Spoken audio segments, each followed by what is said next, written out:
नमस्कार दोस्तों, मैं फिर से अपने चैनल में आप सभी का स्वागत करता हूं। और दोस्तों, इस वक्त जो मेरा सेशन चला हुआ है ना, वो है माइनिंग मेट, फोरमैन और ब्लास्टर, यानी मेटल माइंस के बारे में हम लोग बात कर रहे हैं। तो आज हम लोग फिर क्या करते हैं, मेटल माइंस का रेगुलेशन 12 से मामले को उठा रहे हैं। हम लोग कहां से उठा रहे हैं? रेगुलेशन 12 से 11 तक रेगुलेशन आपके वीडियो पे 2 वीडियो में कंप्लीट है। ठीक है भाई। लेकिन दोस्तों, इससे पहले ना मैं आप लोग को एक बात बता देना चाहता हूं। जब भी मैंने वीडियो नहीं बनाया था, तब तक बहुत बच्चों ने मुझे कमेंट्स किया कि सर कुछ मटेरियल, कुछ पीडीएफ, कुछ नोट्स, कुछ ये वो। तो बहुत मेहनत से ना मैंने आप लोगों का जो ये एमएमआर का है सिलेबस को एक नोट्स के अंदर कंप्लीट किया है। आपका ब्लास्टर के लिए एक मटेरियल कंप्लीट किया है, रूल है, एक्ट है, कुल सारा एक मटेरियल सा कंप्लीट किया है।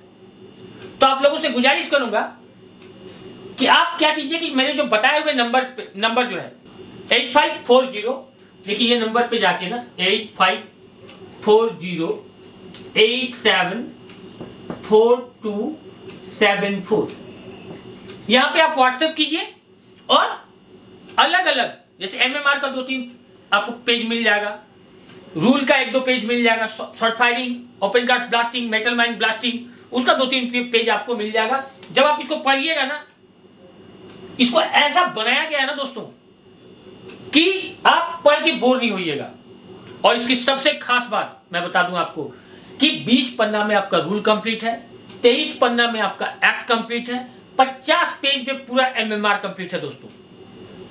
एक भी क्वेश्चन कहीं से छूट नहीं सकता है इस 50 पेज में, मैं आपको बता दूं। शॉर्ट फायरिंग का अगर बात करें, ब्लास्टर एग्जाम का बात करें, आपका ओपन कास्ट ब्लास्टिंग का 234 क्वेश्चन है, सॉलिड ब्लास्टिंग का 130 क्वेश्चन है, मेटल माइंस का लगभग 70 क्वेश्चन है। तो कुल मिला के एक जत्था है क्वेश्चंस का। तो आप एक बार इस नंबर पे कांटेक्ट करें और एक बार मान के देखिए कि कैसा है ये मटेरियल। ठीक है दोस्तों, चलिए आज का सेशन स्टार्ट करते हैं हम लोग। क्या बोलता है इसमें? रेगुलेशन 12 क्या है? सर्टिफिकेट ग्रांटेड बाय बोर्ड, मतलब कि कौन सा सर्टिफिकेट ग्रांट करता है मेरा बोर्ड। तो इसका सबसे पहला और इंपॉर्टेंट क्वेश्चन निकल के आता है कि माइनिंग बोर्ड कितने तरह के सर्टिफिकेट को इशू करता है। क्या है क्वेश्चन? कि बोर्ड जो है वो कितने तरह के सर्टिफिकेट को इशू करता है। कितने तरह के सर्टिफिकेट इशू करेगा भैया? 8 तरह के सर्टिफिकेट को इशू करेगा। ठीक है, अब है ये 8 तरह का सर्टिफिकेट कौन कौन सा है। ठीक है, पहला क्या है? First class manager certificate. दूसरा क्या है? Second class manager certificate. तीसरा क्या है? Surveyor certificate. चौथा क्या है? Mine foreman certificate. पांचवा माइनिंग मैट सर्टिफिकेट। छठा first class engine driver certificate. छठा शॉर्ट फायर सर्टिफिकेट। और लास्ट क्या है? Gas testing certificate. ठीक है, ये 8 सर्टिफिकेट जो है वो क्या करता है? बोर्ड इशू करता है, ग्रांट करता है। ठीक है, चलिए अगला क्वेश्चन क्या बोलता है? इंपॉर्टेंट क्वेश्चन है, ध्यान से सुनिएगा। रिस्ट्रिक्टेड और नॉन रिस्ट्रिक्टेड जो बांटा है ना अभी सर्टिफिकेट का, जो दायरा बनाया गया है, उससे रिलेटेड घुमा के दागने वाला क्वेश्चन है। क्या है कि ओपन कास्ट माइंस में कौन से 2 सर्टिफिकेट की जरूरत नहीं पड़ती है दोस्तों। क्या बोल रहा है मेरा क्वेश्चन? कि ओपन कास्ट माइंस में कौन से 2 सर्टिफिकेट की जरूरत नहीं है। कौन सी 2? तो पहला first class engine driver certificate की जरूरत नहीं है, क्या कि वहां पे वाइंडिंग चलना नहीं है ओपन कास्ट माइंस में। और दूसरा क्या है? गैस टेस्टिंग सर्टिफिकेट की आवश्यकता नहीं है ओपन कास्ट माइंस में, क्योंकि ना गैस निकलेगा ना हम चेक करेंगे। ठीक है, तो ओपन कास्ट माइंस में या घुमा के ये दाग दे कि रिस्ट्रिक्टेड सर्टिफिकेट वालों के लिए कौन सा सर्टिफिकेट में जरूरत नहीं है। तो रिस्ट्रिक्टेड के लिए गैस टेस्टिंग सर्टिफिकेट जरूरत नहीं है। रिस्ट्रिक्टेड जो भी है सर्टिफिकेट, सरदार हो, ओवरमैन हो, मैनेजर हो, दिस दैट जो भी हो, उसके लिए गैस टेस्टिंग सर्टिफिकेट की जरूरत नहीं होती है।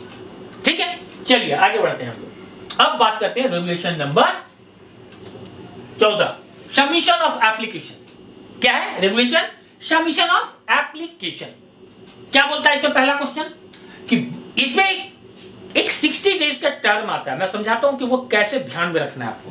ध्यान दीजिए, क्या बोलता है कि बोर्ड मैनेजर और सर्वेयर की एग्जामिनेशन डेट कब प्रकाशित करेगा। क्या बोल रहा है क्वेश्चन? Submission of application. क्या है इसका पहला क्वेश्चन? कि बोर्ड मैनेजर और सर्वेयर की एग्जामिनेशन डेट कब प्रकाशित करेगा? कब प्रकाशित करेगा भैया? एप्लीकेशन जमा की लास्ट डेट से मिनिमम 60 डेज बिफोर। मैनेजर और सर्वेयर का एग्जामिनेशन डेट कब प्रकाशित करेगा बोर्ड?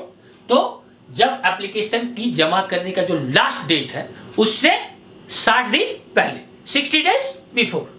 ठीक है। अब इसमें दूसरा क्वेश्चन क्या आता है, देखिए कि बोर्ड की एग्जामिनेशन में एप्लीकेशन जमा करने की लास्ट डेट क्या होगी? क्या है? बोर्ड की एग्जामिनेशन की एप्लीकेशन जमा करने की लास्ट डेट क्या होगी? कब होगी?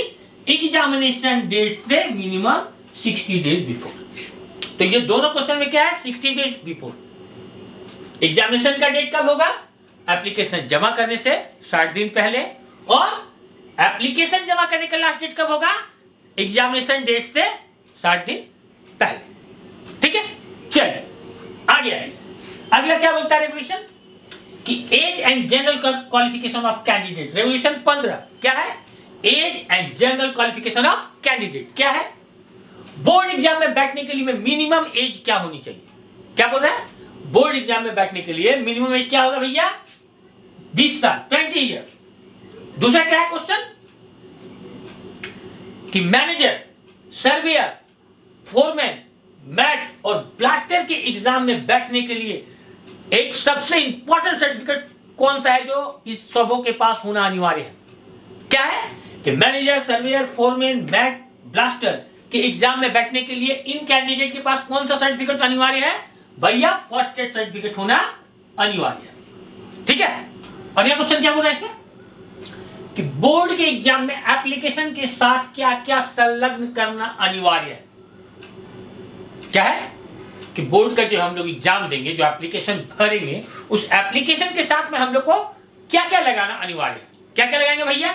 सबसे पहले किसी भी एग्जाम को फॉर्म भरने से पहले हम लोग को क्या लिखा एग्जाम में? फॉर्म में क्या रहेगा? Age proof. कोई भी एप्लीकेशन में सबसे पहला चीज क्या मांगता है? Age proof. और भैया एक क्वेश्चन आता है कि एज प्रूफ के लिए सबसे परफेक्ट चीज क्या है? क्या मांगेगा?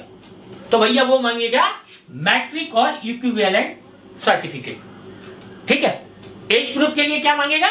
मैट्रिक और इक्विवेलेंट सर्टिफिकेट। दूसरा चीज क्या मांगेगा भैया कि एप्लीकेशन डेट जब भर रहे हैं उससे 2 साल के अंदर का आपको क्या मांगेगा?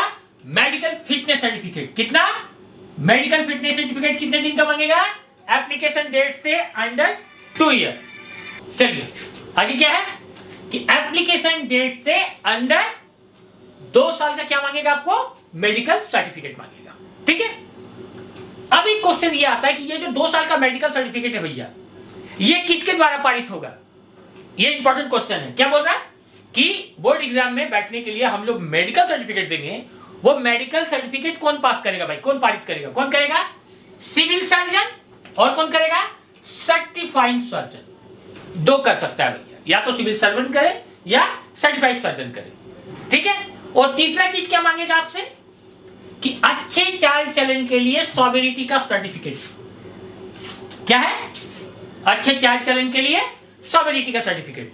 तो क्या हो गया कुल मिला के कि बोर्ड के एग्जाम में एप्लीकेशन के साथ साथ क्या क्या संलग्न करना या लगाना अनिवार्य है? तो पहला एज प्रूफ के लिए मैट्रिक और इक्विवेलेंट सर्टिफिकेट। दूसरा है एप्लीकेशन डेट से अंदर 2 साल का मेडिकल फिटनेस सर्टिफिकेट। और तीसरा क्या है? अच्छे चाल चलन के लिए सॉवेरिटी का सर्टिफिकेट। ठीक है। चलिए अब एक क्वेश्चन आता है। क्या आता है कि मैनेजर, सर्वेयर और फोरमैन के एग्जाम के लिए मिनिमम क्वालिफिकेशन क्या होगा? मोस्ट इंपॉर्टेंट क्वेश्चन है। मैनेजर, सर्वेयर, फोरमैन के एग्जाम के लिए मिनिमम क्वालिफिकेशन क्या होगा भैया? 10+2 senior secondary school examination. Manager, surveyor और फोरमैन के लिए minimum qualification 10+2 senior secondary school examination. ठीक है। अब आगे बढ़ते हैं। रेगुलेशन नंबर आता है 16। ये इंपॉर्टेंट रेगुलेशन है भैया। इस रेगुलेशन में हम लोग बात करते हैं किसकी? प्रैक्टिकल एक्सपीरियंस की। किसकी बात करेंगे हम लोग? प्रैक्टिकल एक्सपीरियंस की। और प्रैक्टिकल एक्सपीरियंस में एक सबसे इंपॉर्टेंट चीज आप लोग ध्यान से समझ लीजिए। और पहला क्वेश्चन मेरे समझ से इंपॉर्टेंट और पहला क्वेश्चन ये निकल के आता है कि किसी भी एग्जाम के लिए प्रैक्टिकल एक्सपीरियंस की गणना कब से की जाएगी? क्या बोलता है कि किसी भी एग्जाम के लिए प्रैक्टिकल एक्सपीरियंस की गणना कब से की जाएगी? तो भैया प्रैक्टिकल एक्सपीरियंस का जो गणना है, कैलकुलेशन, वो कब करेगा? आपका एजुकेशन क्वालिफिकेशन समाप्त होने के बाद। कैसे?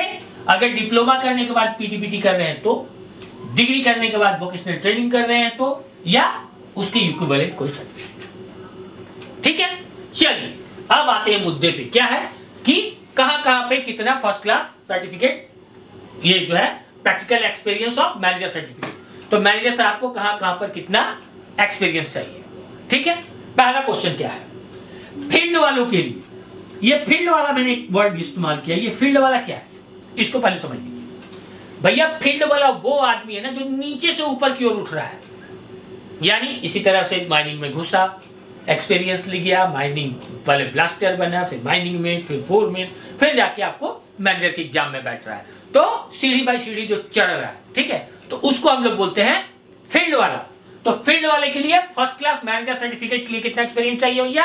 तो चाहिए हमको 6 साल। और अगर फील्ड वाला सेकंड क्लास मैनेजर एग्जाम के लिए बैठ रहा है तो कितना चाहिए? 5 साल। फील्ड वाले के लिए फर्स्ट क्लास मैनेजर सर्टिफिकेट के लिए 6 साल और सेकंड क्लास मैनेजर सर्टिफिकेट के लिए 5 साल। ठीक है, कंप्लीट। अब आइए बात करते हैं डिप्लोमा वाले के लिए। जब diploma holder manager certificate exam के लिए बैठेगा तो उसमें क्या होगा? फर्स्ट क्लास के लिए 5 साल और सेकंड क्लास के लिए 4 साल। कितना एक्सपीरियंस चाहिए डिप्लोमा होल्डर के लिए? फर्स्ट क्लास के लिए 5 साल और सेकंड क्लास के लिए 4 साल। अब बात करते हैं हम लोग डिग्री होल्डर की। तो डिग्री होल्डर जो फर्स्ट क्लास मैनेजर सर्टिफिकेट के एग्जाम में बैठेगा उसके लिए क्या चाहिए? 2 साल और सेकंड क्लास के लिए 1 साल। ठीक है, फिर से एक बार, फील्ड वाले के लिए फर्स्ट क्लास 6 साल, सेकंड क्लास 5 साल। डिप्लोमा वाले के लिए फर्स्ट क्लास 5 साल, सेकंड क्लास 4 साल, और डिग्री होल्डर के लिए फर्स्ट क्लास 2 साल और सेकंड क्लास 1 साल का टोटल प्रैक्टिकल एक्सपीरियंस चाहिए। ठीक है, चलिए आगे। अब आपका मेटल माइंस में एक इंपॉर्टेंट क्वेश्चन निकल के आता है, ध्यान से सुनिएगा, मार्केबल क्वेश्चन है। क्या बोलता है कि अप्लाइड जूलॉजी, सिविल, मैकेनिकल और इलेक्ट्रिकल इंजीनियर वालों के लिए मिनिमम एक्सपीरियंस कितना होना चाहिए? क्या है? अप्लाइड जूलॉजी, सिविल, मैकेनिकल और इलेक्ट्रिकल इंजीनियर वालों के लिए मिनिमम प्रैक्टिकल एक्सपीरियंस कितना होना चाहिए? तो फर्स्ट क्लास के लिए 4 साल और सेकंड क्लास के लिए 2.5 साल। फर्स्ट क्लास के लिए कितना? 4 साल और सेकंड क्लास के लिए कितना? 2.5 साल। ठीक है, चलिए अब हम लोग बात करते हैं कि मैनेजर सर्टिफिकेट के लिए प्रैक्टिकल एक्सपीरियंस किसका मान्य होगा? मोस्ट इंपॉर्टेंट क्वेश्चन है मेटल माइंस का, मैं आपको बता दूं। इसमें एक टर्म है, इसलिए मैं बता रहा हूं कि क्यों इंपॉर्टेंट है। क्या क्वेश्चन? कि मैनेजर सर्टिफिकेट के लिए प्रैक्टिकल एक्सपीरियंस किसका मान्य होगा? किसका होगा भैया? अगर अंडरग्राउंड के लिए प्रैक्टिकल एक्सपीरियंस अगर हमको सबमिट करना है तो वो ऐसे माइंस का चाहिए जहां पर मिनिमम 60 व्यक्ति 60% काम करता हो, उसी का एक्सपीरियंस काउंट होगा एग्जाम के लिए। ठीक है, क्या है कि यूजी में कितना परसेंट काम करता हो तो उसका प्रैक्टिकल एक्सपीरियंस मान्य होगा? 60%, 60 आदमी। और अगर ओपन कास्ट माइंस की बात करें तो क्या हो जाएगा? 100 आदमी। ओपन कास्ट माइंस में प्रैक्टिकल एक्सपीरियंस उसी का मान्य होगा भैया जहां पर 100 आदमी काम कर रहा हो। क्लियर? यूजी के लिए 60 आदमी होना चाहिए और ओपन कास्ट माइंस के लिए 100 आदमी होना चाहिए, तभी उसका क्या होगा? मैनेजर के एग्जाम में बैठने के लिए प्रैक्टिकल एक्सपीरियंस वैलिड होगा। ठीक है, चलिए आगे आइए, ये भी बड़ी इंपॉर्टेंट क्वेश्चन है, ध्यान से सुनिएगा क्या बोलता है। Unrestricted first class manager certificate के लिए मिनिमम यूजी माइंस का कितना प्रैक्टिकल एक्सपीरियंस होना चाहिए? क्या बोल रहा है? अनरिस्ट्रिक्टेड। अनरिस्ट्रिक्टेड मतलब खदान में भी काम करेंगे और प्रोजेक्ट में भी काम करेंगे, ओसीपी में भी काम करेंगे। ठीक है, तो अनरिस्ट्रिक्टेड फर्स्ट क्लास मैनेजर के लिए मिनिमम यूजी माइंस का कितना प्रैक्टिकल एक्सपीरियंस होना चाहिए? कितना होगा भैया? 18 महीने का, 18 मंथ्स का। ठीक है, दूसरा क्या है? Non restricted second class manager certificate exam के लिए मिनिमम यूजी माइंस का कितना प्रैक्टिकल एक्सपीरियंस होना चाहिए? कितना होगा भैया?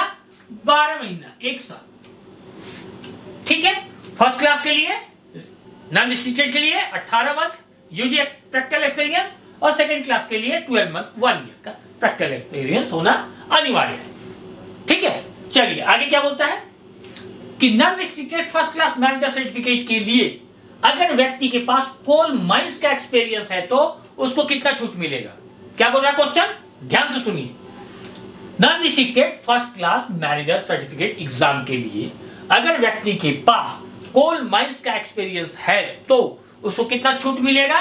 उसको मिलेगा भैया 1 साल का छूट। और यही बात अगर second class manager certificate exam के लिए होगा तो उसको कितना छूट मिलेगा?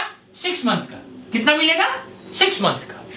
ठीक है, तो आज का वीडियो हम लोग यहीं तक रोकते हैं दोस्तों, और आप लोगों से पुनः गुजारिश करूंगा कि मेरे हिम्मत को इसी तरह बढ़ाते रहिए, मेरे साथ जुड़ते रहिए।